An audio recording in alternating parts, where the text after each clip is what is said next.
Oh, merci Seigneur. La deuxième maison qu'il faut éviter, c'est la maison de l'alcool. Éphésiens 5, verset 18, la Bible dit: ne vous enivrez pas de vin, c'est de la débauche. Soyez au contraire remplis de l'esprit. Aujourd'hui, dans ce monde si moderne, on fait la publicité de l'alcool comme si c'était du lait, comme si c'était du thé, alors que l'alcool détruit. Les gouvernements le savent, les médecins le savent, même celui qui vend l'alcool sait que l'alcool détruit. Mais nous avons des panneaux qui présentent le whisky, qui présentent de l'alcool. Et il faut voir les belles bouteilles, des bouteilles qui brillent.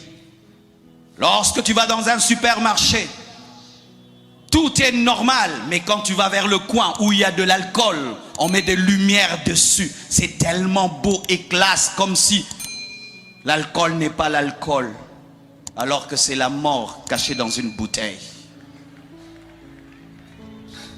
Et lorsqu'un jour tu oses prendre une bouteille, c'est sucré et ça te donne des effets. Pendant un temps, tu oublies tes problèmes. Certains deviennent courageux et d'autres attrapent le sommeil et d'autres tout d'un coup sont débarrassés du stress. Mais sache que ce n'est qu'une solution de quelque temps. Après cela, tes problèmes reviennent 1000 fois pire qu'avant.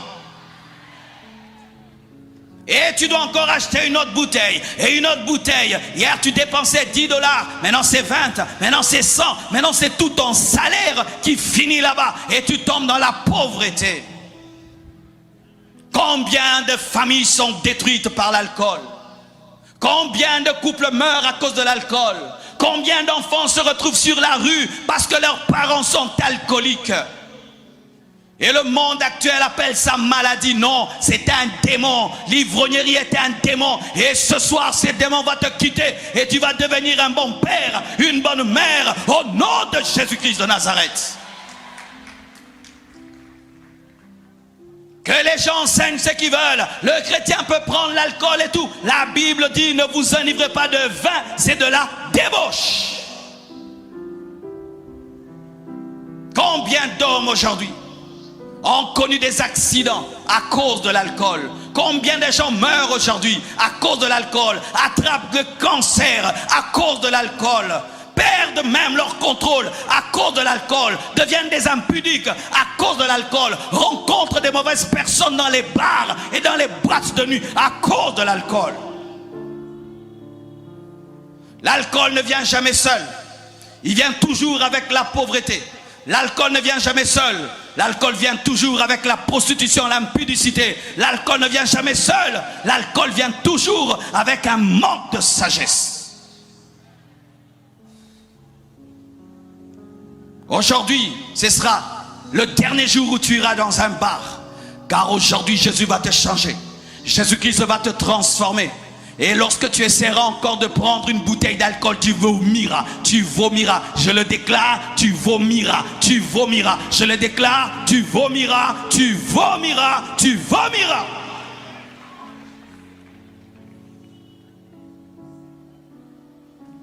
Ne vous enivrez pas de vin, c'est de la débauche, mais au contraire, soyez remplis du Saint-Esprit. Toute cette paix et cette joie que tu recherches dans le vin, que tu recherches dans l'alcool, est disponible dans le Saint-Esprit. Lorsqu'un homme est rempli du Saint-Esprit, il est rempli de paix. Il est rempli de joie. Et ce n'est pas une joie qui dure pendant 1 heure, c'est une joie qui dure pour toute la vie. Mon frère, toi qui recherches la paix, viens auprès de Jésus. Il te donnera le Saint-Esprit qui est le véritable vin. Et tu auras la véritable joie en tout temps. Même dans le deuil, tu seras capable de rire, capable de sourire. L'alcool ne donne pas le bonheur. L'alcool ne résout pas les problèmes. Mais pendant un temps, il t'anesthésie. Mais après, tes problèmes ressurgissent.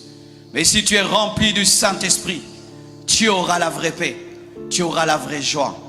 Et ce soir, Jésus-Christ va te baptiser du Saint-Esprit. Il va te remplir du Saint-Esprit et tu vas dégoûter l'alcool. Tu n'en auras plus besoin parce que tout le temps, tu seras ivre de quelque chose d'autre. Tu seras ivre du Saint-Esprit et tu vas parler en d'autres langues. Alléluia. Je prie que Dieu t'aide à parler en d'autres langues. Et moi j'aime le parler en d'autres langues parce que dans le parlant langue, il n'y a pas de faute de français. Alléluia. Il n'y a pas de le, il n'y a pas de la. Alléluia. Il n'y a pas de pluriel, il n'y a pas de conjugaison. Il n'y a pas de faute de verset biblique. Je n'ai pas commis de faute d'orthographe ni de faute de grammaire. J'ai parlé parfaitement et je prie en esprit. Donne-moi l'amen. Et lorsque quelqu'un est rempli d'alcool, tu vois la démarche change. Et lorsque tu es aussi rempli du Saint-Esprit, la démarche change. Tu commences à marcher dans la sainteté, tu marches dans la pureté, tu marches dans l'humilité, tu marches dans la bonté, tu marches dans la joie, tu marches dans la paix, tu marches dans la foi. Ta démarche changera. Donne-moi un amen. Donne-moi un amen. L'alcool te fait vieillir, mais quand tu es rempli du Saint-Esprit, tu auras 50 ans. On pense que tu as 30 ans. On dit quel est ton âge? Tu dis j'ai 50 ans, mais non, mais on croirait que tu as 30 ans. C'est le Saint-Esprit. Alléluia. Chaque fois avant de monter ici, je bois, je m'enivre du Saint-Esprit. Et quand je monte ici, je n'ai pas peur de dire la vérité. Je n'ai pas de la drogue, je n'ai pas pris du chanvre. Je suis rempli du Saint-Esprit et je suis prêt à tout dire. Si tu crois aujourd'hui, le Saint-Esprit te remplira. Il te donnera une joie qui ne dépend pas de l'argent, qui ne dépend pas de ton rang social, qui ne dépend pas du mariage, qui ne dépend pas de la voiture et des vêtements. Une joie qui dépend de Dieu.